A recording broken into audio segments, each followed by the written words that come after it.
Welcome everyone and good evening.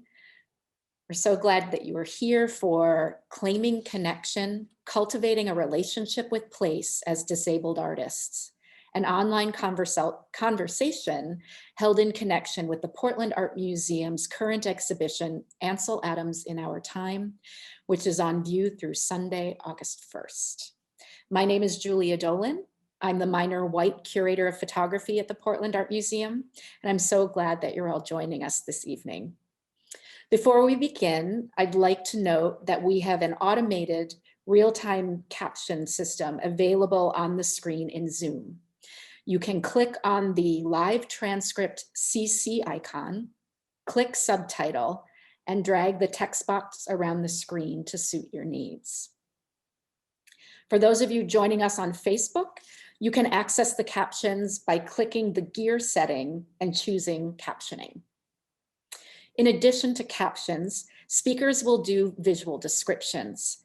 These descriptions are a meaningful accessibility tool that is critical to audience members who cannot see the screen.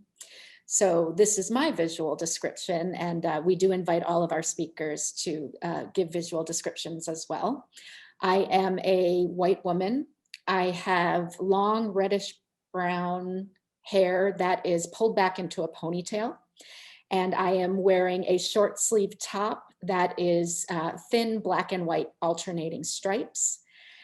Behind me is my kitchen, and the appliances are a silver gray and the cabinets are dark brown.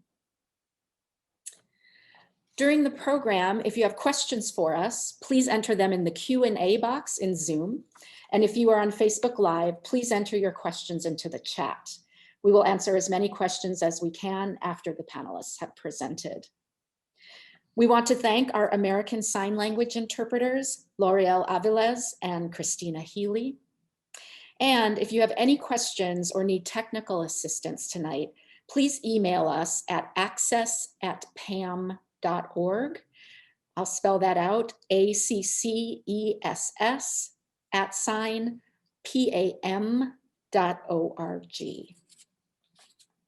I'm speaking with you today from my dining room in a building that is about a mile away from the Portland Art Museum. The Portland Art Museum recognizes and honors the indigenous peoples of this region on whose ancestral lands the museum now stands. These include the Willamette Tumwater, Clackamas, Cathlamet, Molalla, Multnomah, and Watlala Chinook peoples, and the Tualatin Kalapuya, who today are part of the Confederated Tribes of Grand Ronde, and many other Native communities who made their homes along the Columbia River.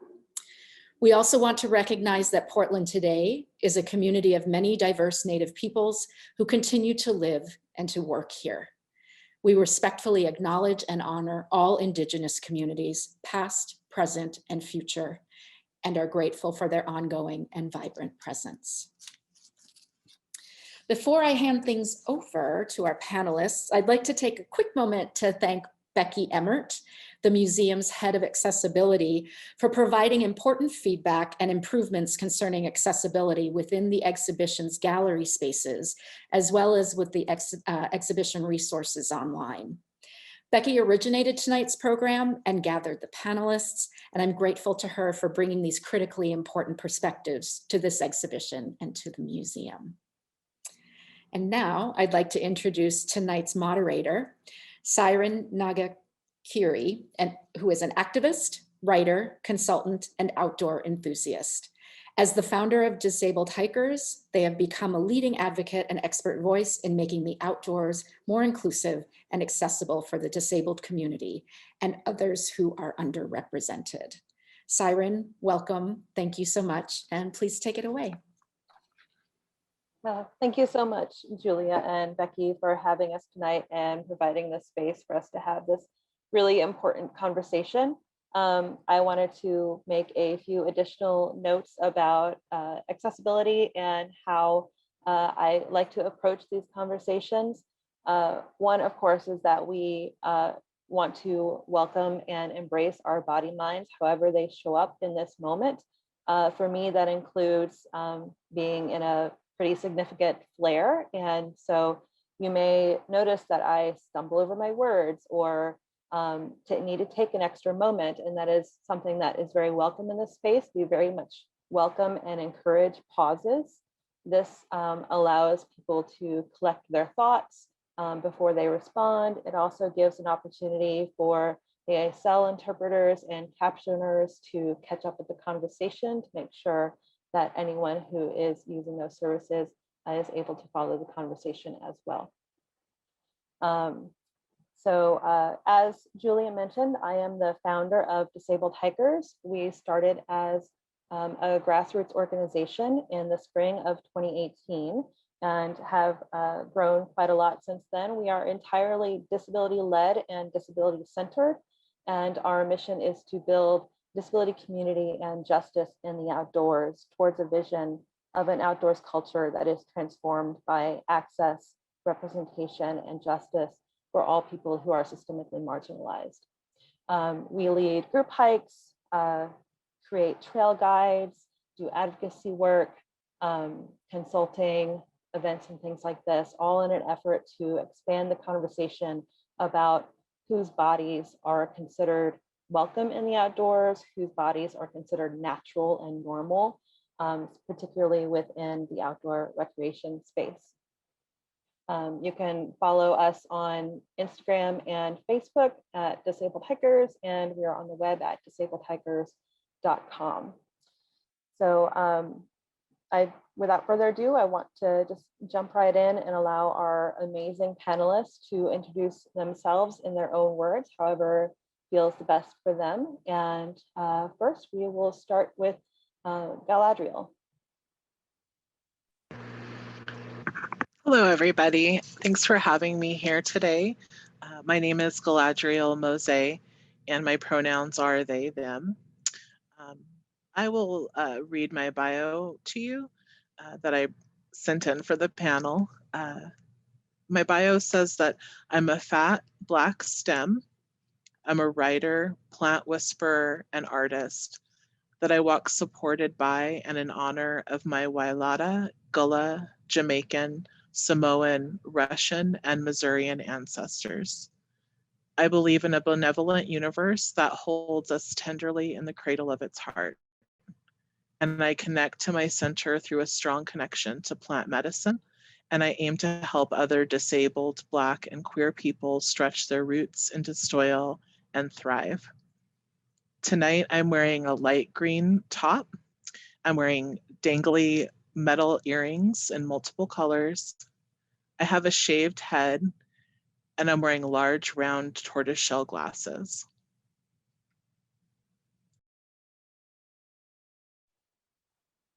Thank you so much. And that reminds me, I forgot to give my own visual description. I am a white non-binary person with medium length wavy brown hair. My background photo is of an ocean beach at sunset with drift logs and an island in the background. So next I will pass it off to Naomi.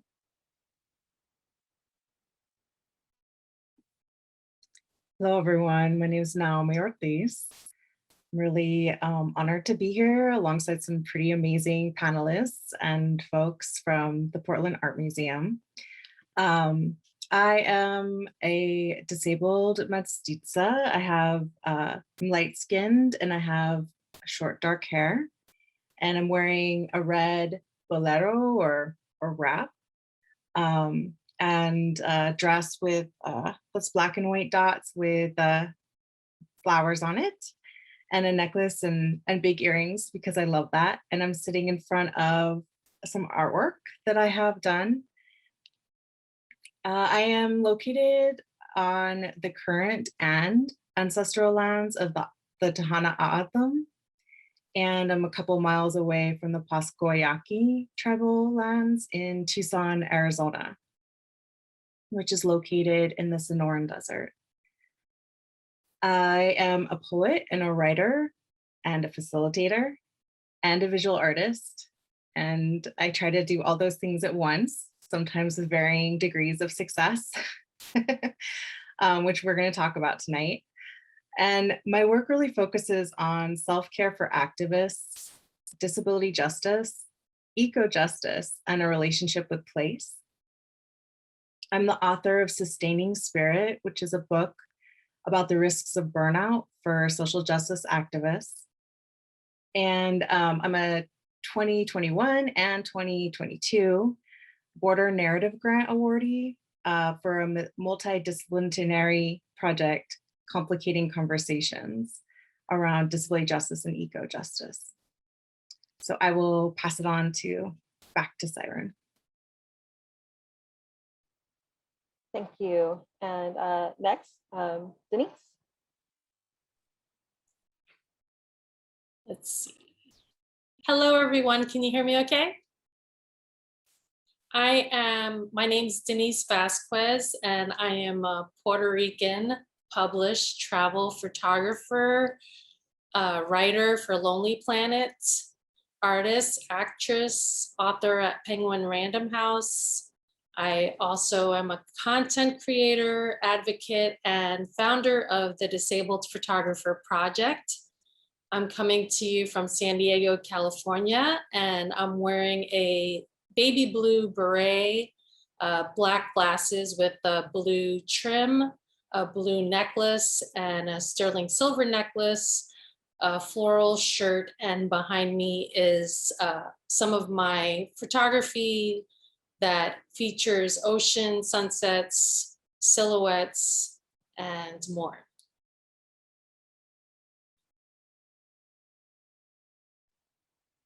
Thank you. I'm so excited to be able to spend some time with all of you here in this discussion and really look forward to learning from each of you myself. So I think before our conversation really gets started, I think it's important to discuss how it is that we define nature. What do we mean when we say nature? And then how does nature inform or influence your art? And I think I'd love to hear from Naomi first about this. Thanks. So I loved this question so much about how do you define nature? Because I don't know if I've actually ever thought about that or been asked that directly. So that was really lovely. What really came up for me when I was sitting and thinking about it was, to me, the essence of nature is interdependent spaces. So spaces where we both give and receive.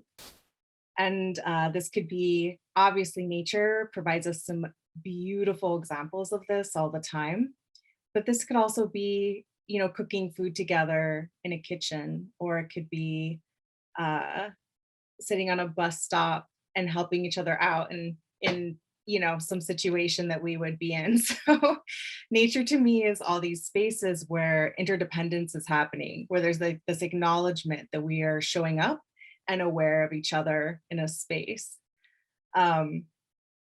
And nature to me is really super central to my work, mostly because I really like to learn.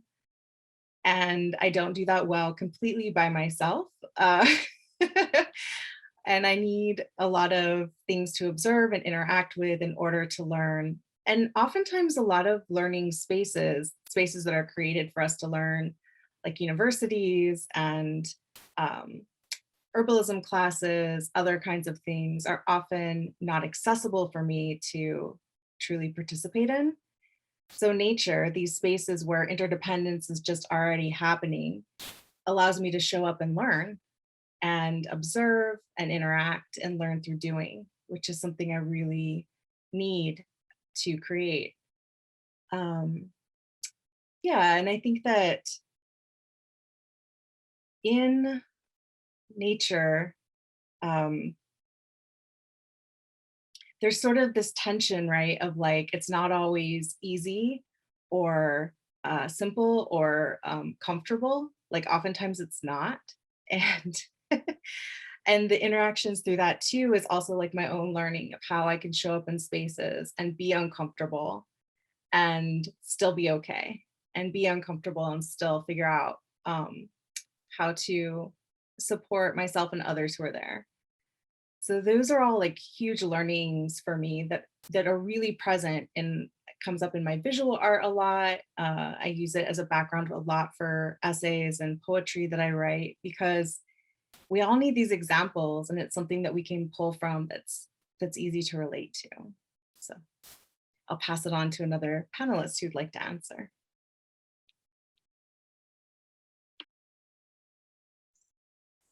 Denise here. I love that response, and I just want to add on to it that for me, nature is all living things, whether it's the nature of humans or animals or plants or energy.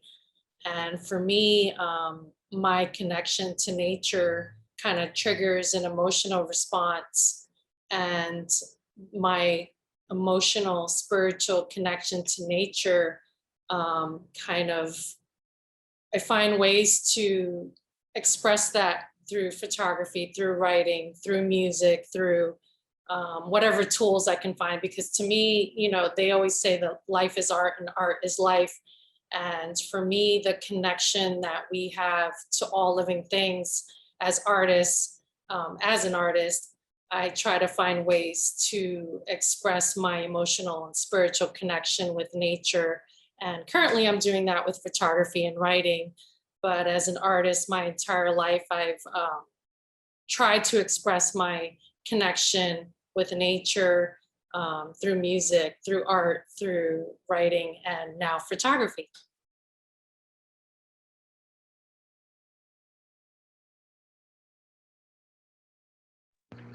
Hello, this is Galadriel. I really like both of your answers. You might notice me looking to the side while people are talking, and it's part of the way that I learn and connect is to just take notes constantly. So that's what I'm doing. I really loved what you said, Naomi, about places, nature being places where interdependence is happening naturally, and it being more accessible place to learn those types of connections than places like universities or schools. And that's very similar experience for me. Some of the, I live with some disabilities that are visible, and I live with some disabilities that are invisible. And one of the things that I live with is a processing difference. So when I'm experiencing emotions, I often don't have language happening in my head for those things. And for me, nature is a place where I can exist honestly and openly in the way that I process, which is without necessarily having verbal language. I enjoy being in nature because it allows me space from kind of the constant influx of stimuli and questions and needs that are happening all around us at all times. And it offers me a place where I don't have to overthink in order to understand the process by which things are going. One of the places I've connected the most with nature is through gardening. And the thing that I love the most about that is that plants already know exactly what to do when given the right soil, sun, and water. Their instructions are already built into them. They know exactly what they need to do next. And it is a really wonderful way for me to be able to connect to nature, to just sit and be and tend with plants and observe how they work and how they connect us all.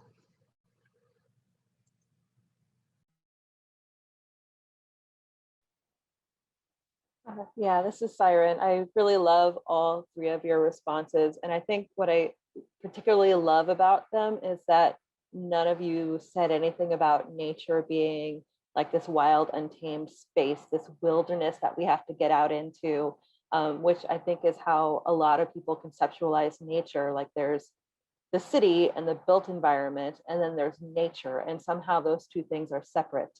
And that is not my experience at all. And that is something that I really feel like needs to be challenged, both within the environmental movement and the wilderness movement and outdoor recreation in general.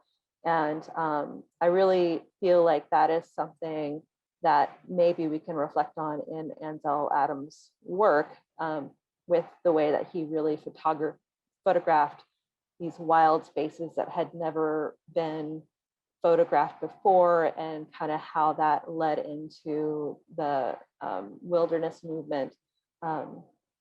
So yeah, I'd love to hear from you all how, you know, how his work and other photographers, how they influenced you in your work, if they did, and what that brings up for you in terms of nature and art and how we access those spaces.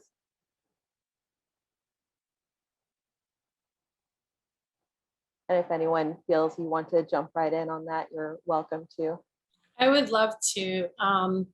As a photographer and as an artist, Ansel Adams has been a big influence on me throughout my life. I can relate to him in so many ways. He was a musician.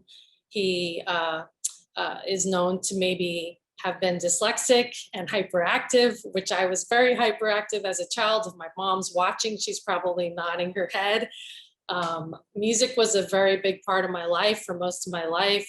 Since I was a child, I played violin, and I'm a self-taught guitarist. Ansel Adams was a self-taught pianist, and he gave up his music to pursue photography, which kind of, I did similar things in my life.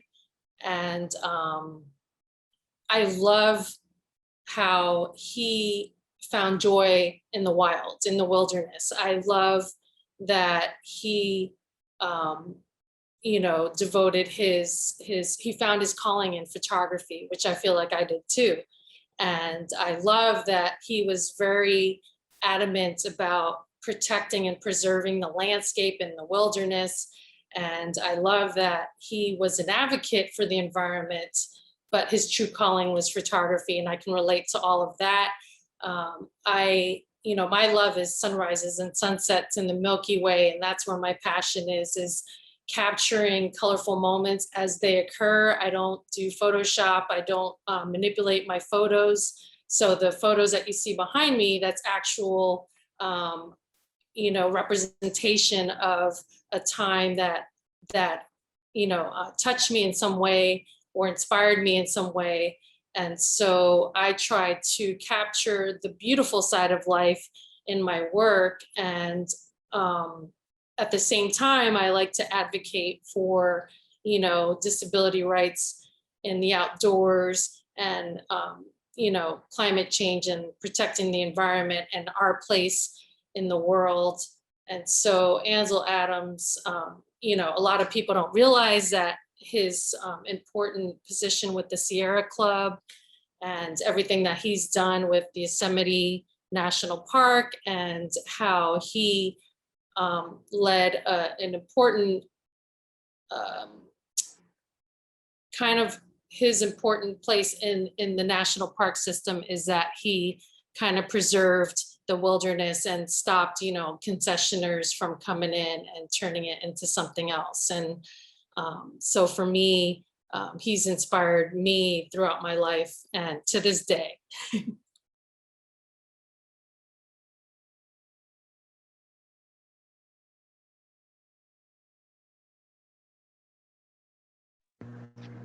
I'll go ahead and go next. This is Galadriel. Denise, it's so nice to hear you talking about that you've loved Ansel Adams since you were a kid, because that's when I was thinking about Ansel Adams and thinking about this panel, that's what I was remembering. I grew up in Southern California in the Mojave Desert in a town called Lancaster. And my family, we didn't like have access to things like going hiking for fun or things like that. It wasn't something that was a part of my youth as much, but I do remember that we had one of those huge coffee table books of Ansel Adams photography. And I remember like sitting and looking through it, looking so intensely at all of these images in the book, and even doing things like taking my paper dolls and putting them over the images and, you know, being like, now they're going up on top of this mountain. And so I really loved his work, and it sparked in me, you know, how it helped to form how I appreciate and recognize art. And for me, it connects to that space that I was talking about earlier, the place where I just get to exist freely without preconceived idea or language, with nothing in between me and the experience that I'm having. I think that there's this tangible feeling that happens for me when I experience art in that way or see beauty like that. And as I was looking through the exhibit online, I was actually remembering that I also had seen a lot of Abelardo's work before, and how moved I was about it in the past, because of how he plays with size and dimension and shadow, bringing you into a scene that is maybe just an everyday scene, and then making it feel so big and expansive. It also reminds me of other arts that I love, like writing. It makes me think of Marge Piercy's poem, "To Be of Use."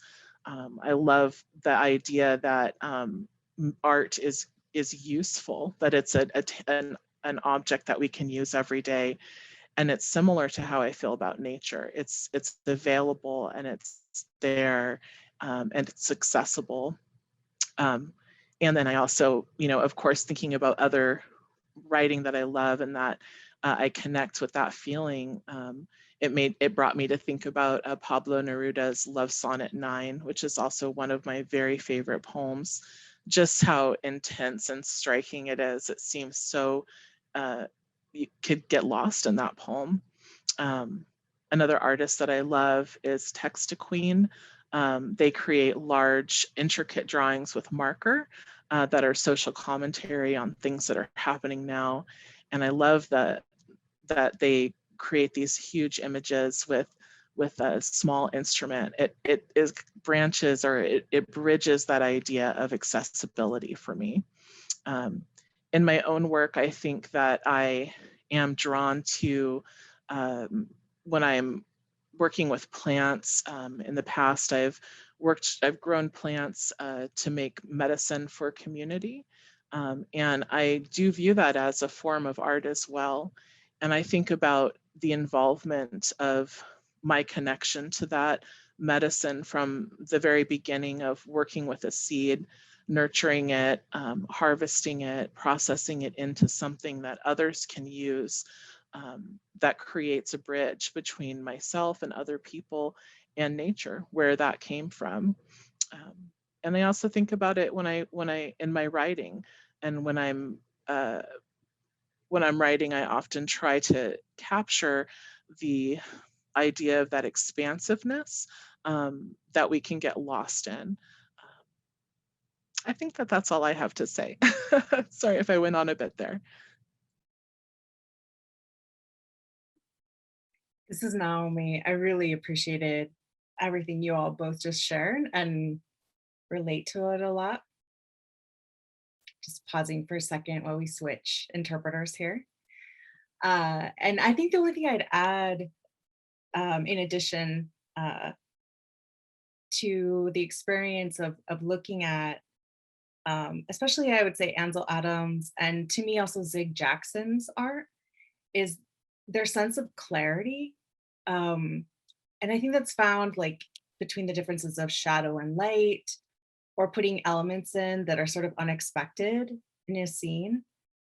And to me, that's really how I experience disability in the world, is like this kind of sharpness of clarity in terms of, as I'm moving through the world, rolling into a space, trying to access a space, there's this incredible clarity of like knowing right away what I can access, what I can't, what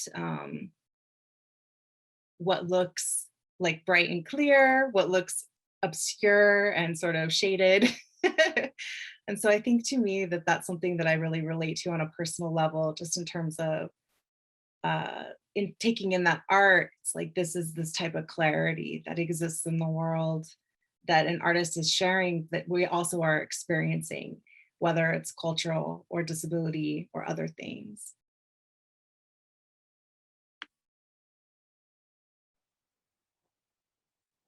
This is Syren. Yeah, I really love that. And I think that speaks a lot to how, wilderness itself is also a constructed space. There's this thing that we say is wilderness and everything else is not. And, of course, there's a lot can be said about that process and how that happened. But I think that there is this idea that to be able to access quote unquote wilderness, you have to be able to do it unmediated.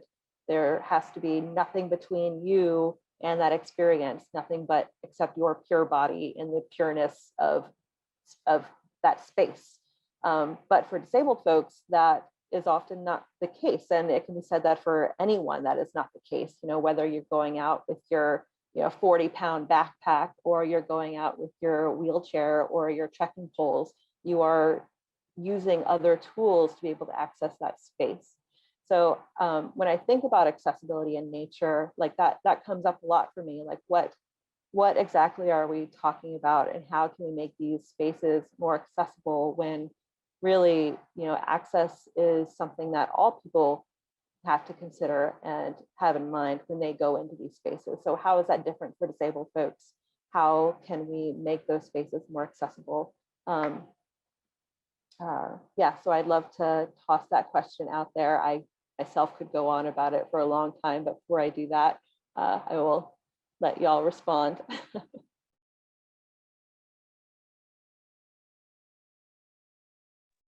Well, I can go on and on and on about accessibility. When 3 years ago, I got injured at work, and I've been a professional photographer for many years, and I was doing photography when I got injured at work, ended up in a wheelchair for 3 years. And the reality of how inaccessible so many places really are, literally like slapped me in the face. And, I need to be outdoors and I need to connect and I need to feel free, and being in nature and going to parks makes me feel free and allows me the freedom to create. And when I was in a wheelchair, I discovered very quickly that I didn't have access to many places that I did before I was in a wheelchair. And it inspired me to start the Disabled Photographer Project and How Accessible is Accessible series, because a lot of places that say they're accessible really aren't. And, as Syren pointed out, that, even if you're able to, you don't necessarily have access to a lot of the places that you want to have access to, but being disabled really puts up obstacles and barriers that don't need to necessarily be there. I feel that us having this conversation is the beginning of bringing awareness. And by bringing awareness, hopefully we can bring some changes. But I think the most important way to make places more accessible is to have this conversation and for people to listen to disabled people and to consult disabled people and to communicate with disabled people. And by communicating with disabled people like us, I feel that it'll lead to places that aren't accessible to maybe stop and wonder, to more discover why the places aren't accessible. And I think a big issue with places being not accessible is because they're not consulting disabled people, and the people making the choices on things like trails and signage and are not disabled people. They're able people making these decisions on, oh, let's make this trail this way, or let's put this sign here. And I think it starts with, this panel is a good start to make places more accessible so that artists, like for me personally, so that I can go out and create. And I've gotten creative with how I can go out and take photos. I started using a telephoto lens that I had for years and didn't really use. It was kind of put away, and it is kind of heavy, so I have to get creative, and my boyfriend has to help me set it up on a tripod. But the good news is that the telephoto lens helps me bring places to me that I can't necessarily, go out and get to. So not having access to some places has kind of given me a different perspective and helped me get creative with my process.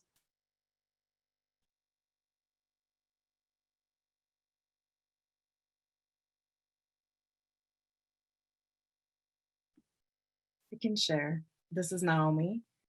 Yeah, I think that speaks to a lot, Denise, in terms of some of the things that I would also like reinforce to say.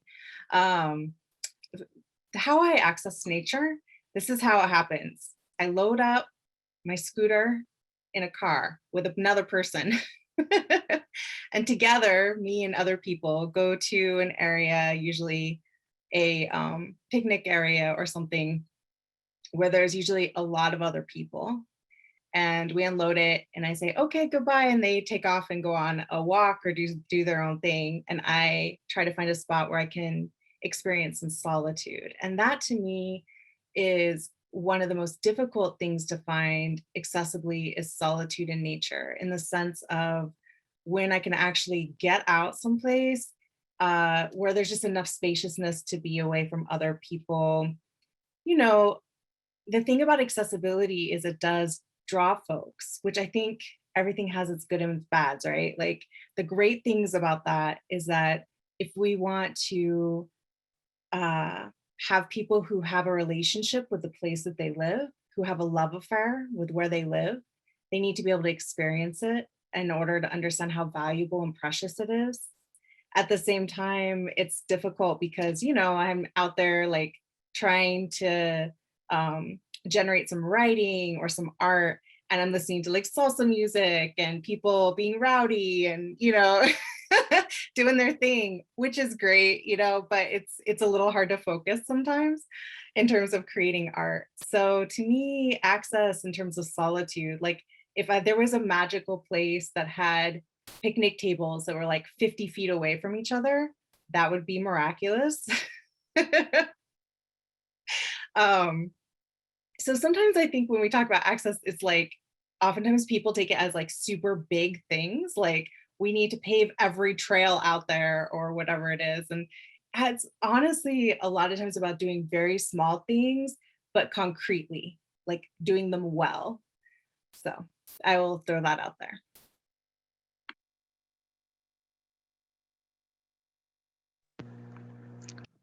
This is Galadriel. Yeah, I think I relate to what both of you are saying. For me, I live with a spinal injury, and so it's a hit or miss for me on any given day how far my body is going to be willing to walk to get into nature. So oftentimes I also am, kind of sitting, trying to access nature from the beginnings of trails, or just, the going off of the side there, and trying to find a spot where I can just take some deep breaths and connect. And I think for that reason, and also, there is a whole other component of accessing nature that has to do with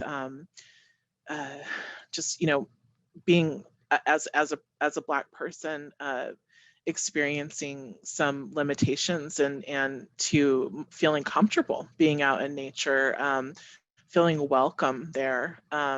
Also being a fat person in the world, there's a lot of assumptions about what I'm capable of doing, what other people think I should be doing. And so there's getting access around all of those things as well. I think that for me, I like to, I'm very lucky and appreciative that I have a place to have a garden. I have a large backyard at my home. And so I can access nature in those spaces. And for me, it does work. It hits those moments for me of feeling connected.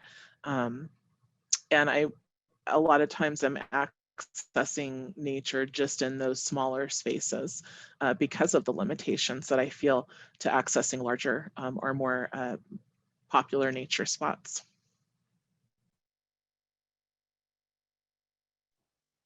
Yeah, this is Syren. I especially love what you said about expectations and feeling comfortable. I feel like, you know, we're at the point where there's finally a lot of discussion about physical accessibility and, you know, how to make trails more accessible and how to build accessible recreation sites and all of that. But we still aren't having the conversation about cultural accessibility and how we make things feel more welcoming and inclusive for people who are disabled, particularly multiply marginalized folks, and how, you know, that additional dynamic of access, you know, we can't, I think if we could pave all the trails in the world, like Naomi said, and people still may not feel welcome and want to go out there because it doesn't feel like a safe place to be. It doesn't feel like something that you can actually go out and do. And I think that is a huge part of the conversation as well. I don't know if anyone has anything else you'd like to share about that aspect, but I'll put that out there.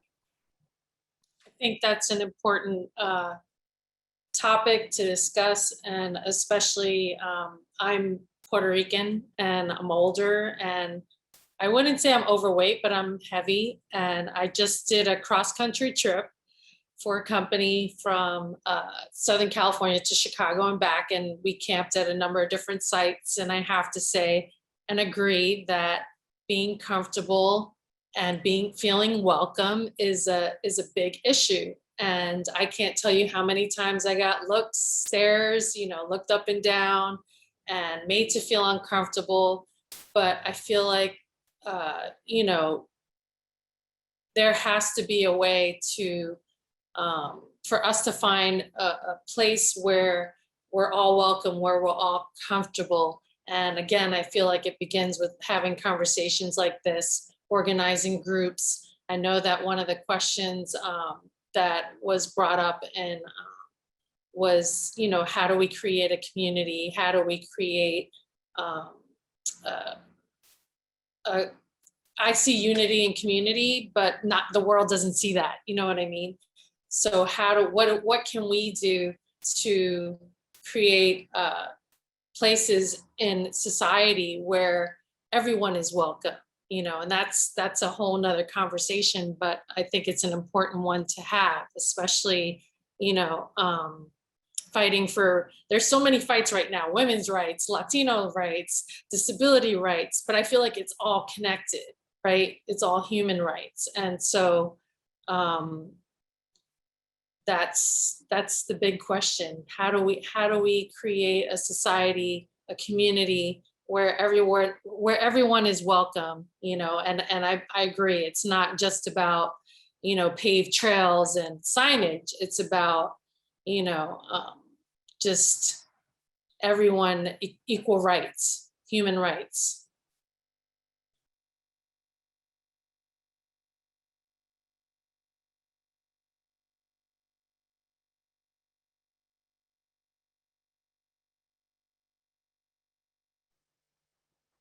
Yeah, I think this is Syren. You know, one of the things that I really try to discuss a lot is just, you know, again, the concepts of who is an outdoors person and who belongs in nature and what bodies are welcome and valid in nature. And for me, again, it kind of goes back to that idea of, you know, the only bodies that are valid are the ones that can enter natural spaces without any kind of assistance and fully independent, and really kind of celebrating that narrative of independence. And that is, again, really no one's experience. We all are interconnected with other people. We all, you know, someone built that trail, someone, you know, built that car that got you to the trail, someone helped you have the time to be able to do that.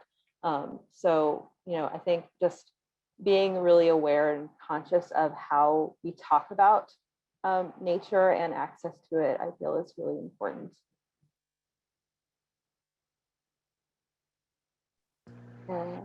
Yeah, I like, oh, I'm sorry. Is it okay if I Absolutely. add on? Okay, this is Galadriel again. I just wanted to add on, when I heard you say that before too, about this idea that we should be able to, just like run into unencumbered nature, without needing anything to help us access it. And it is so interesting because to me, it is such a product of that rugged individualism of capitalism, and this a Western idea of what accessing nature is. Because it's interesting for me, when I'm thinking about that, what comes to mind is, these kind of images of, typically like smaller bodied, able-bodied white people, accessing these places. And it's interesting because I think that there's an allowance for things like particular brands of sportswear, or things like the newest kind of gadgets and things like that. But when it comes to the idea of needing to have someone accompany you to help you walk, or needing to have a different type of trail to access, or a different time of day to be able to access the space, that is looked at as an accommodation. So I see that in what you're talking about as a way that that the status quo does try to maintain exclusion and privatization of natural spaces from marginalized people. I think the only thing I'd add, this is Naomi, is I'm just deeply in gratitude for everything that y'all have shared and feeling it really hard. I think it's also those people listening, the people who would watch this, all of us, right? How we connect to each other to access those spaces, meaning, I have friends that are my friends that never invite me to go camping with them, or that never invite me to go on a hike with them. And I don't think it's like a thing of like, oh, don't want to hang out with you. It's more of like they don't know how that could happen. And so instead of having that conversation, they just make an assumption that it couldn't. And so, oftentimes I have to be like, oh, you went out to such and such place. I've been out there. Yeah, what'd you think of it? I've gone camping there, and then we have a conversation about how that happened and what that looked like, or whatever, and what kind of supports it really did take. And it's real. It does take support for me to do that kinds of things. And sometimes people aren't into that, and that's okay, But it's like, how do we have honest conversations about these things, which is really truly deepening interdependence, right? Like, if we don't know how to ask for help, then interdependence can never happen. And so it builds trust, these kinds of relationships where we can have conversations about what help might be needed, or what help might be able to be given, right? Because I can give, I give things too in relationship to these trips.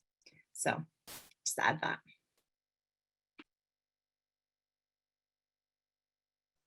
Yeah, thank you. I really love all of those comments. And I think for me, that really kind of brings up questions around community and how we define that, and who is a part of our community, and how that, how does that influence your experience and your work, and how do you define community personally?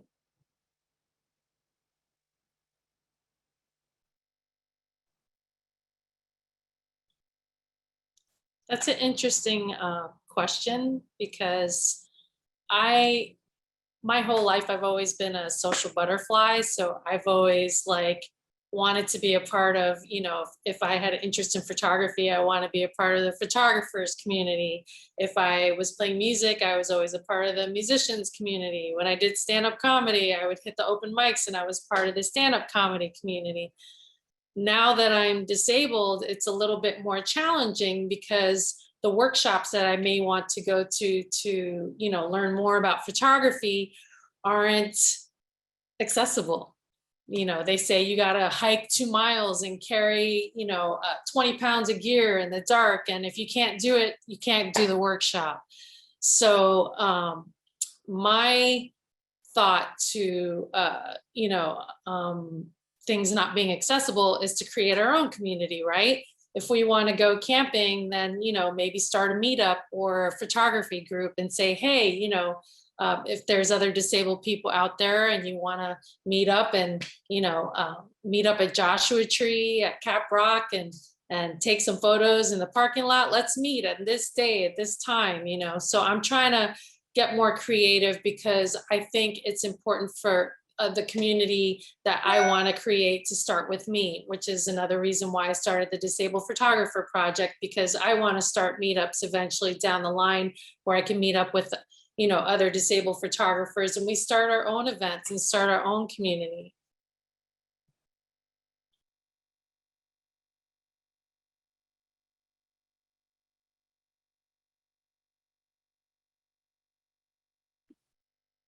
This is Naomi. I feel like this question always makes me feel very frustrated in the sense of like, I want to get worked up about it. Yeah, I think to be a disabled artist is to do work in isolation a lot. And as a consequence of that, to also not be able to generate the kind of credibility that artists are able to when they have access to things like artist residencies, workshops, fellowships, other things. I had applied for an artist residency at a national park and got accepted out of a bunch of candidates. And then when I disclosed I was disabled, they were like completely unwilling to work with me and withdrew the offer. And so it's like one of those things where when I tell people that, they're like, well, isn't that illegal? Couldn't you sue them? I'm like, with what lawyers? What lawyers do this kind of work?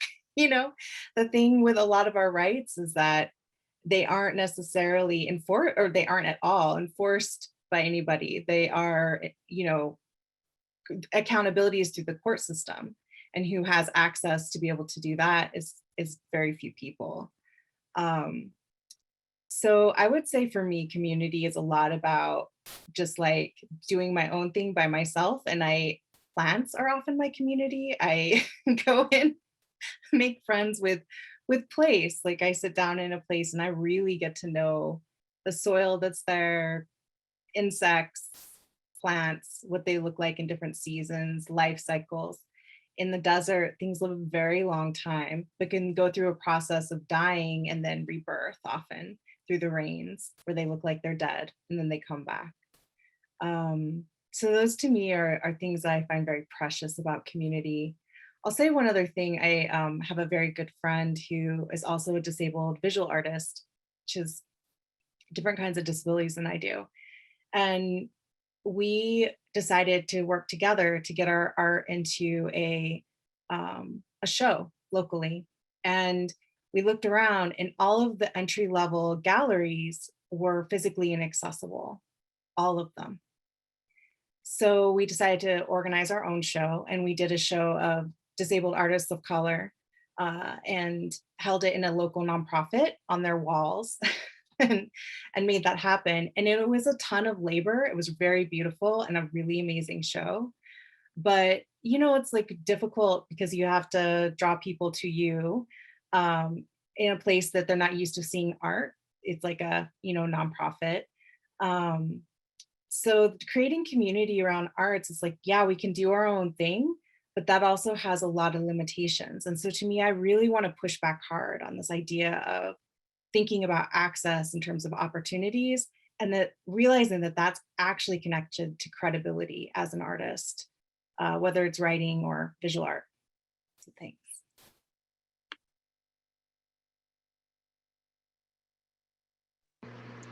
This is Galadriel.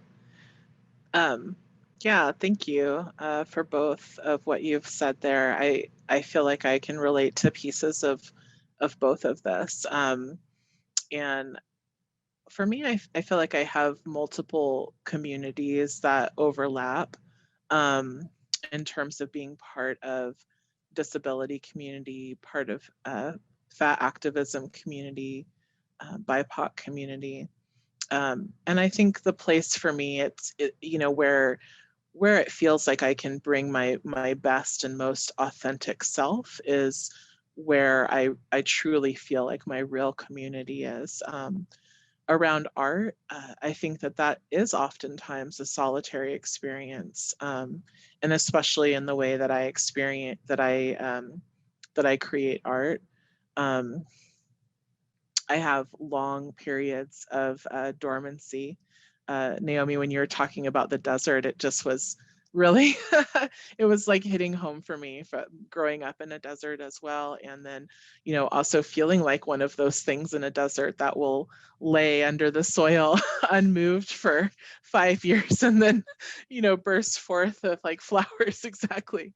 And, I think that sometimes our ideas, mainstream ideas around communities, it moves fast, it's action packed, there's things happening, and it isn't my personal experience in the world. It's not how I process or how I move in the world. And so my community, I've noticed as I've become more true and authentic to myself and my art, my community has gotten smaller.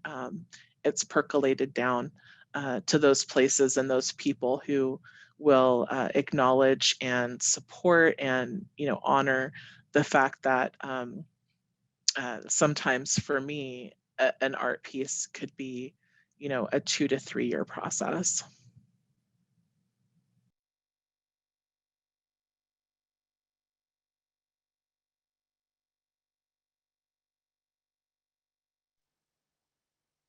This is Syren. Yeah, I think talking about community can be a really complicated and sometimes painful thing. And for me, it certainly can be. I think as a writer, but also as an activist and a community builder, like that, it can be very isolating, both as an artist and as an advocate. I think people have this idea that because you're an advocate or an activist and doing all this work for the community, that you have like an instant affinity group or an instant community. That in a lot of ways it can actually be very isolating, because you're constantly doing this work to try to uplift and empower and share people's voices. And by the time you're done with that, you're so exhausted that you don't have the time to build community for yourself. And that's very much has been part of my experience. And that's something that I definitely struggle with. I love the idea of nature being community, and that is something I also very much identify with. My dog being out in nature and really connecting with a place where I find myself, that it has really given me a sense of belonging where I have not felt like I belonged. And yeah, that always gives me a place to feel like I have somewhere to come home to through those connections. So that has been really meaningful for me.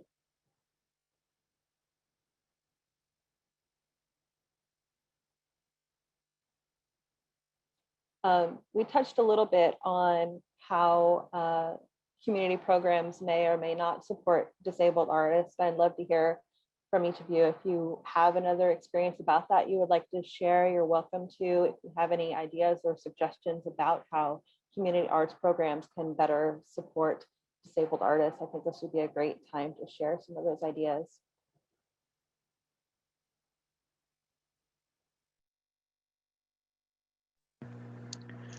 This is Galadriel.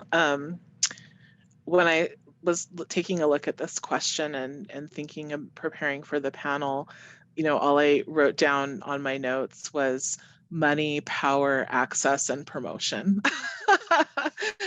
Just for real, I think that there's a lot of there can be a lot of talking about how to create access by people who aren't disabled are needing that access, and I think that going to the source, I'm sorry I didn't write down who had talked about it before, but just the idea that getting that input from disabled people instead of creating an access point that you think is a good enough access point, actually having paying disabled people to do the work to help to establish that program,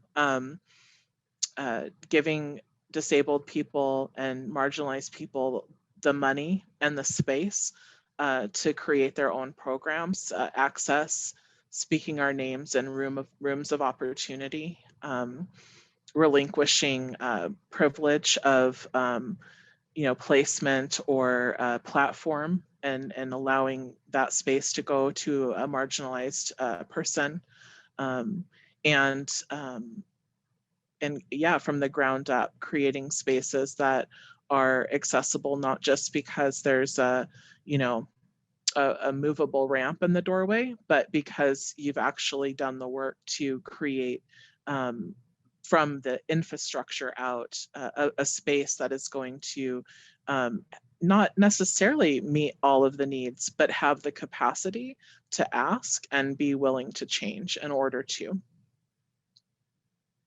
I'll pass on. This is Naomi. I think the main thing I'd like to pass on to non-disabled folks who want to know the answer to this question is, please Google it. Please. before asking a disabled person to do the labor to figure it out, please Google it. So I got a grant through the National Latinx Arts and Cultures Foundation. And on our first meeting, we were talking about sharing our work. They want to share products of our work on their website. And I was asking about accessibility. Like, okay, my work is for disabled folks too, and I want to make sure it's going to be accessible on your website. And the director, on the call was like, okay, well, we're really relying on you all to show us how to do that and to teach us how to do that. I had to stop and be like, yeah, we're asked to do that all the time. And that's literally then where all of my energy would go to do the work, would be to making sure and providing this information about accessibility. And what was really cool is they took that in and then went to Rooted in Rights, which is an organization that provides some basic accessibility education, and had them contracted with them to do a training for the folks that are part of this grant. So that was very exciting to me, taking it in, that please don't ask me to do it for free. I also really want to speak to other disabled people. I think one of the things in spaces when we're in community together is sort of people can sometimes, and this happens in cultural community too, I think, it can be a little intimidating because people often lump us together, like we're going to be the same kind of person, the same interests, the same, et cetera, et cetera. And so I think what happens, and I wrote about this actually in my book, is sometimes we can push against each other and almost have this competition in spaces where we want to appear different and be seen as different people. We identify each other as that issue versus the larger dynamics and group and what's happening.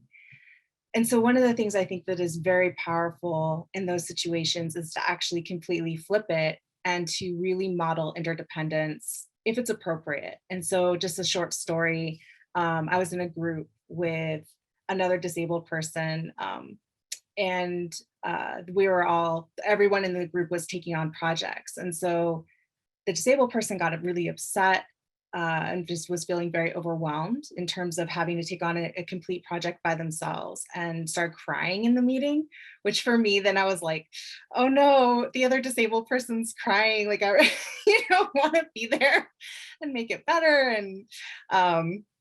And people had reactions to them crying, not all good. And so they left, and I went outside with them and was just talking, and to me, to stand up and go outside with them was a risk, right? Like that they'll see us as the same. But, I wanted to be interdependent and supportive to this person, and just asked if we could do a project together, and would that work? And we talked about how that could work. And we re-entered the group and then shared how we were going to do it. And I don't know, the group sort of responded in the sense of like, okay, well, that's good for you, But, you know, as time went on and they saw us actually complete our project where other people often dropped the ball and didn't, I think that, you know, it was a really amazing opportunity to show what interdependence can really look like in real life in creative spaces. So I'll offer that as a story.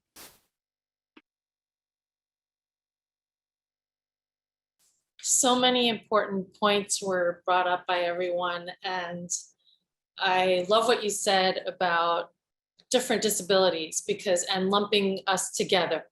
One of the things that I see so many people do is that they just assume that all disabilities are the same, all disabilities, if you're not in a wheelchair, you're not disabled. And I think an important thing for non-disabled people to realize is that all disabilities are different. Not all disabilities are visible. We're not all the same. We don't have the same stories. We don't have the same experiences. I think that's really important to reiterate, because I have an invisible disability now that I'm not in a wheelchair. And I noticed that when I was in a wheelchair, people treated me one way. And now that I'm not in a wheelchair, people treat me differently, or they, question my disability. So there's so many layers as far as, how we're lumped together and how the expectation is about our disabilities. But as far as art communities and art residencies, that is a whole nother issue, because I see art residencies, number one, charging, anywhere from $30 to $60 just to apply. That's an accessibility issue. Financial finances is an accessibility issue. For me personally, I don't understand why artist residencies have to cost so much. And I feel like they're alienating so many artists by having these high fees just to apply. That's a whole nother issue as far as accessibility goes, in my opinion. For artist residencies or even for art shows, there's art shows for so many different sites that they're charging all these fees just to apply. And so you're eliminating a lot of people who financially disabled people, that are living off of SSI, don't necessarily have, money to even make rent or pay bills or eat, you know what I mean? So I think that's an issue that needs to be brought attention to with galleries, with residencies, with communities that are charging fees just to apply. Personally, as an artist, because we're doing promotion for the place and we're bringing people to the places, I think that there shouldn't be any fees to apply. And I think that artists should be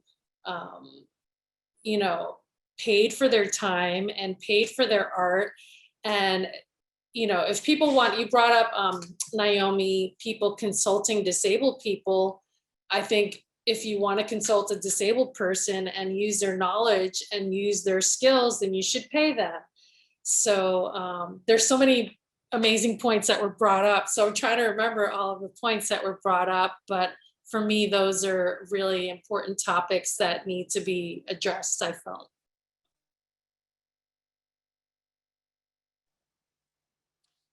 This is Syren. Yeah, I want to leave a few minutes at the end, at least, for Q&A. If anyone has those questions coming in, I know they're being collected, but I would love to spend another moment or so talking to other disabled folks who are here and offering some suggestions and advice for them about how to approach these spaces, maybe how to balance life as a disabled person who is also an artist, anything that we want to share there. So I'll leave that open. As far as finding balance, every day is a different day. I have flare-ups too. I have CRPS, which is unpredictable. Moment to moment, I live my life. So the only suggestion I can make is to breathe, take a deep breath in, exhale, meditate, Allow yourself time to rest whenever you feel is needed. Don't ever feel that you have to explain resting or stopping or breathing to anyone, and pace yourself. You know, life is a constant go, go, go, and it's easy to get caught up in the go, go, go.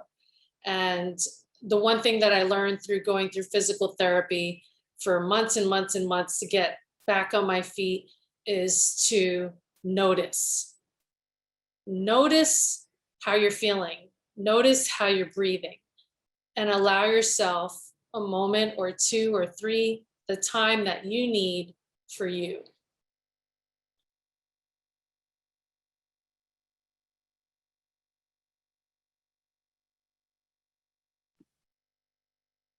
This is Naomi. One of the things that's been really helpful for me has been to, over time, and this can be a very slow process, figuring out minimums that I could do at different levels.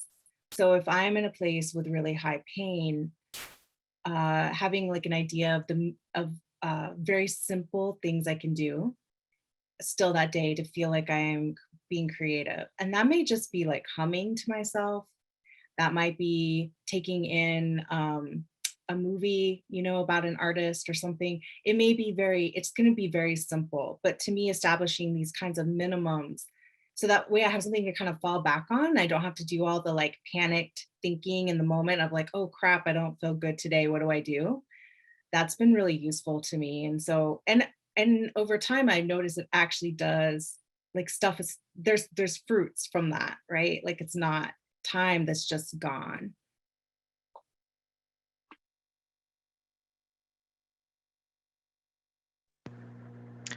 This is Galadriel.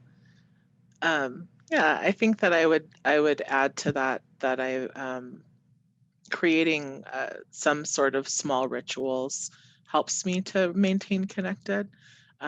It could be just picking flowers from my yard and bringing them inside. I have altars in my home, so tending to my altars. These different ways that I can feel connected to who I am at a base level really helps me to balance. I mean, the last 18 months has been really hard for everybody. So I definitely haven't been doing the greatest job, and I don't, I don't hold that against myself. I think that that's the other piece too, is just offering myself the same compassion and grace that I try to offer to other people. And sometimes my day job, my job is as a social worker. I'm a case manager, and I work with other disabled people and elderly people. And sometimes my art, I have to kind of learn how to view my art almost as a presence of who I am and how I'm participating in my life. And so it could be that, you know, I am just fully present, listening, and doing my best to assist somebody else in maintaining their independence. And I could see my art self there. Or it's, you know, creating a spreadsheet to help my team track their work, or you know, other things like that. So those are things that I've had to develop over time to still maintain that connection to the creative part of myself, even when my capacity is very limited.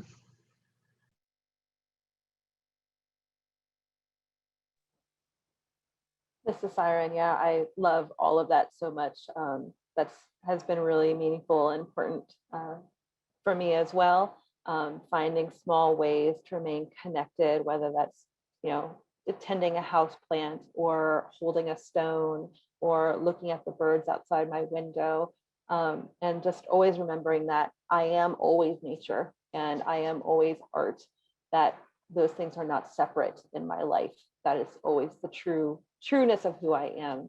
It's been really important for me. So if you all don't mind, I will leave it at that comment and open it up to Q&A and see what we have.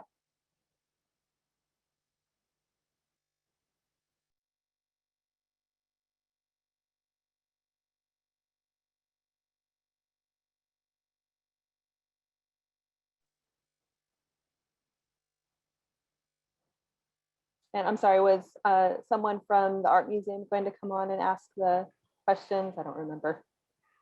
Hello, this is Becky. Yes, thank you for your patience as my computer was a bit frozen there for a moment. We just had a comment from an anonymous attendee that said, thank you so much for these answers regarding the art process and pacing. They mean a lot coming from a chronically ill, disabled artist who is also queer. And in Facebook, we've had some comments that say, I love this conversation about accessibility, and several smiling heart emojis. So everybody's appreciating everything you're sharing. So thank you so much for all of the panelists.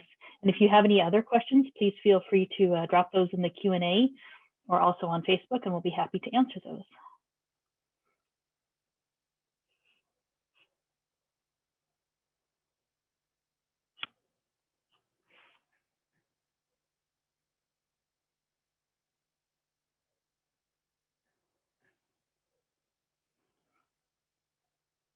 And I'm not seeing any others come in, so if anybody wants to provide final thoughts, please feel free to do that.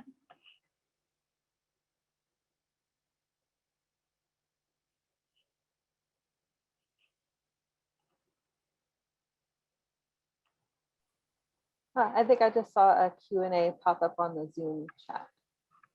Oh, one did just come in. Naomi, this is for you. Until you spoke of access to solitude, I didn't realize that is why I hike. Thank you for helping me recognize that. Do you have an example of an experience when you have been able to find access to solitude? Thanks. I'd so love to hear from the other panelists on this too. I'm curious. Yeah, solitude is tough to find when I want it. I feel like as a disabled person, especially like during COVID time, it's been a little too easy to find in day-to-day life. But solitude in nature definitely can be very challenging. One of the things I like to do is there is a hiking trail that is a really rough hiking trail that's outside the city. So it's not as popular for folks. And what I'll do is it has a really nice parking lot. So I go out there and I bring a camping chair with me, and I'll park kind of in the corner because there's usually space, and kind of take up 2 spots again because there's usually space, and take out my chair and then sit kind of hidden by my vehicle. And so people will like be walking down the trail. And so, you know, I hear people coming and going, and sometimes people will sit and talk or different things. But it's an opportunity for me to sort of be in solitude, at least with myself, where people don't necessarily see me sitting there. I don't have to deal with their reaction of like, are you okay? Or, you know, all those things. I can just be. So that's something I really appreciate. And I really liked how Galadriel was talking about their backyard. And that's something else I find really helpful. I have a small yard, and being able to go out and be with the plants and just focus on what is my immediate little square surrounding. I wrote a poem about this, just realizing actually how little I know the little square that I get to live in. Like I know there's a few trees and that's about it, you know. So getting to know that space better and finding some solitude in that space has been really precious. So I'll open it up to other folks if you'd like to answer. For me, I find my solitude whenever I go out to do photography. I live in downtown San Diego, so it's pretty noisy and very busy. And I, you know, have had to rely on my boyfriend to drive me somewhere to go do photography. I just started driving not too long ago, so I'm very excited about that. But I find that when I'm out doing photography, especially Milky Way photography at night, there's no one around. It's completely quiet. It's me and the stars and the Milky Way galaxy. And I set up my camera and I kind of lose myself in my surroundings, and, you know, set up the timer and just take it all in. And it's just the most peaceful, freeing, beautiful experience that I feel connected to. And just the fact that I can have that experience is a blessing to me. It's addicting kind of too, but my photography is where I find my solitude.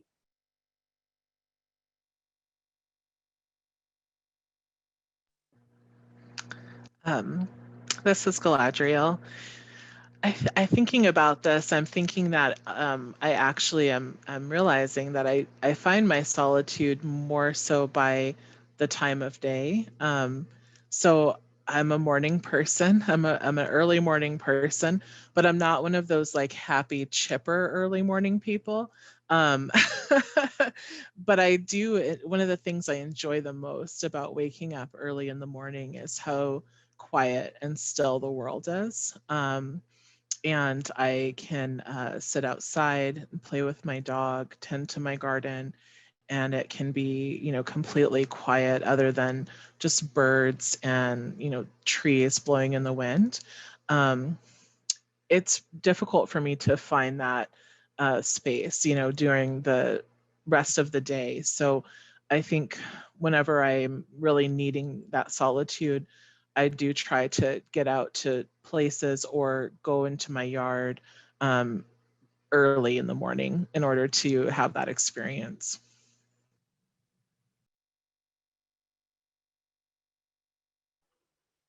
This is Becky. Syren, did you want to answer that? And if not, we have a few other questions. We can move on to the other questions. Sure. So the next one is, everyone has mentioned how societal power structures affect how comfortable disabled people feel in certain spaces and places, at times due to ableism and other factors. How do you each resist this, or do you resist this?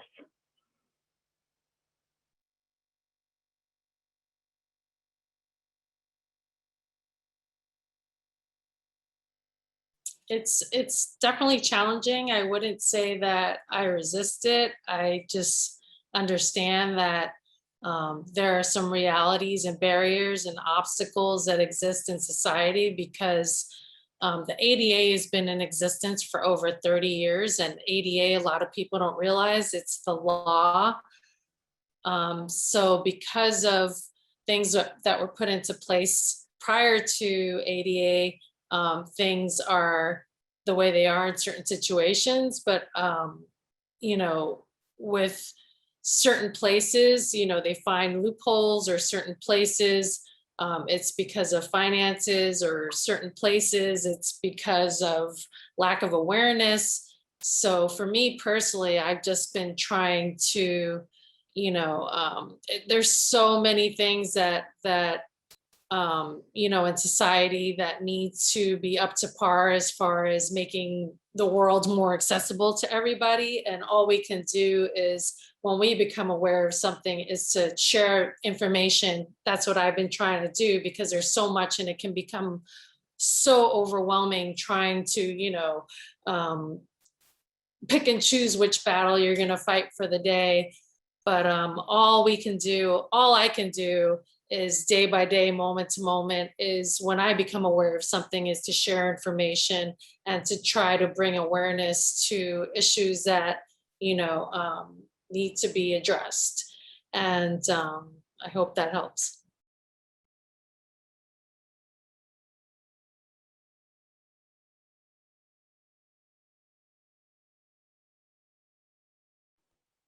Galadriel, do you want to go? I can go if you're not ready. Oh, I can go. Thank you. Yeah, I think, I think the thing that kind of pops into my head the most around this question is that my existence is resistance. So I think just getting out there, it can be scary. I mean, just to be honest. I live with PTSD, and one of the little tricks that I have is that I will use my phone to record myself doing everyday activities, because then I end up with a log of all these times that nothing terrible happened to me.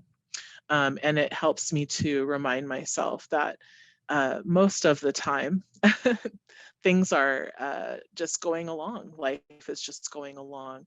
So it gives me the confidence to feel like I can just get out there, get out into the places in the world where I want to go, try to participate in the things that I want to participate in. And whether I'm taking up a large role or just present in those spaces, for me, the fact that I'm there taking up that space in my Black and fat body, disabled body, sometimes that is how I resist the idea that I'm not welcome or that I shouldn't be there.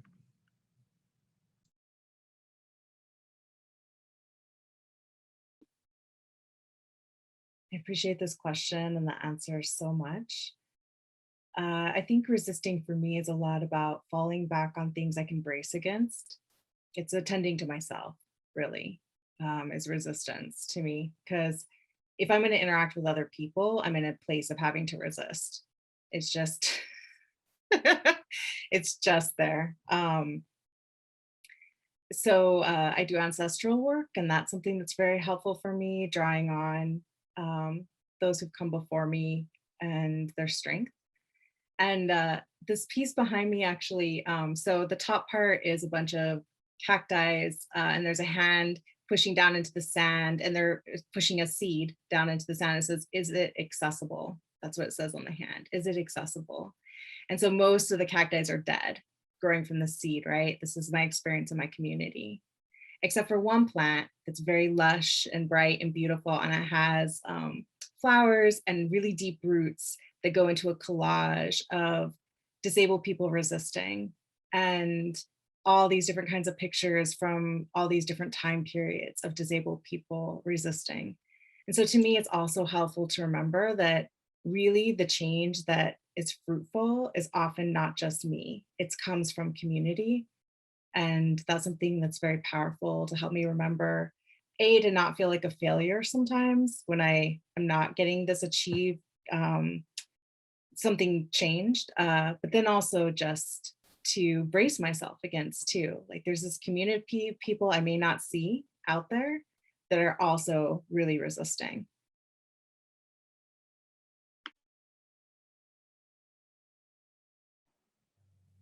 This is Syren. Yeah, I just really want to, yes, hand claps to everything that you said. Absolutely.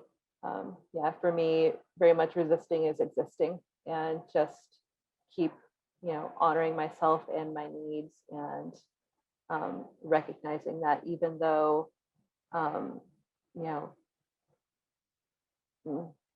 just lost my train of thought. So,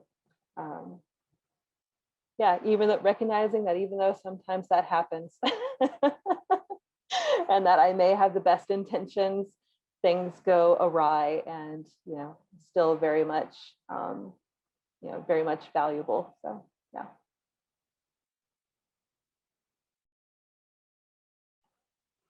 This is Becky. I just want to share that we've had a lot of supportive comments coming in the Q&A. Thanking you for those answers and for the support and for the examples that you're giving. And I know we're almost at time, but just one last question of what is your experience in museums? And I thought that that was a great question to end on, both as visitors and as artists. What has your experience been?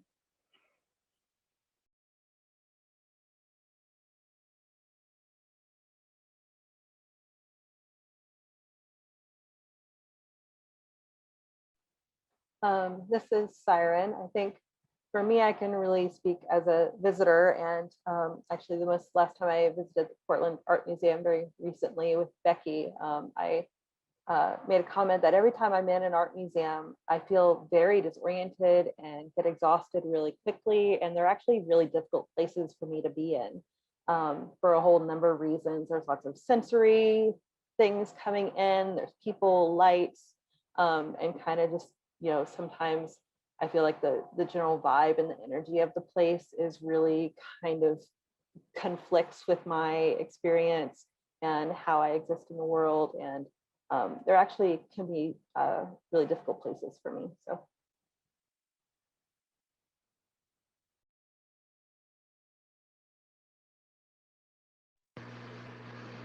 This is Galadriel.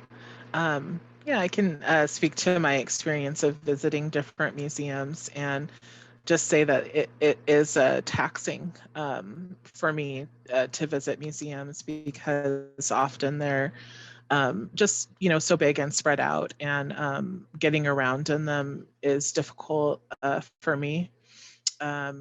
Also the lighting, and, I definitely have had my fair share of experiences of being policed a bit in museum spaces by the people who are working in them, around, being too close to the art, talking too loudly, things like that. But I will say that I've had really amazing experiences at museums that are geared toward children, because there's a lot more. I've noticed that it's just designed differently, and a lot of the exhibits are clustered together in ways that are more accessible for me personally. And there's a lot more opportunity for things like touching and reading and interacting with others through the exhibits. And so I love going to kids museums. I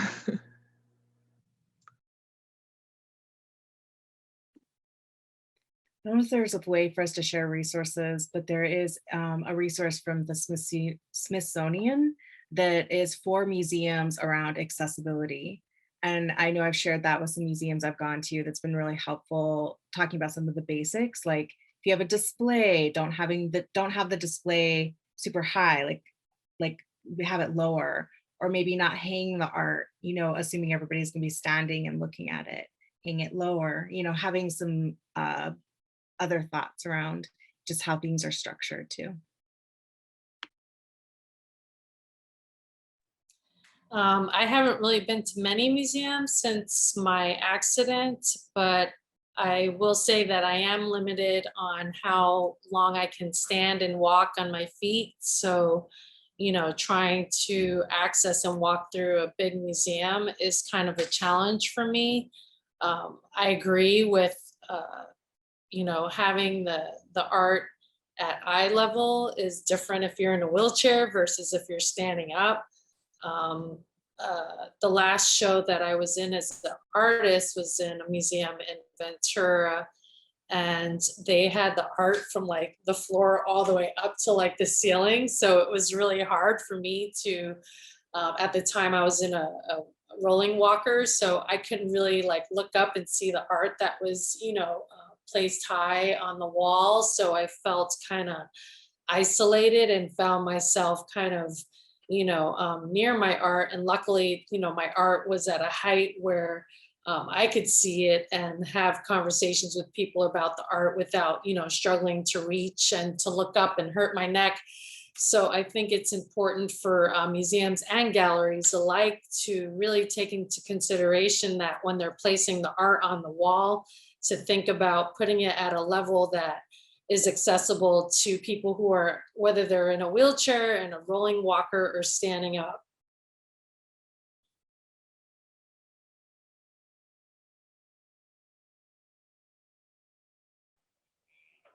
Thank you all so much for your answers. I appreciate it. This is Becky. And Syren, any final comments? I just wanted to also add that we don't have access to the chat, so we weren't able to drop links in the chat, but feel free to go back to our calendar event, and there you'll find links to all of these individuals' websites, social media, and please go check out their work and support their practices. Thank you. Yeah, this is Syren. I just want to thank everyone for being here. I know it takes a lot of time and energy to prepare and attend panels like this. So thank you to all of our amazing panelists. It's been a real honor to spend this time with you and get to know you and your work a little better. And thank you for everyone taking the time out of your evening to join us. Thank you so much for having us. Thank you. Thank you so much, everybody.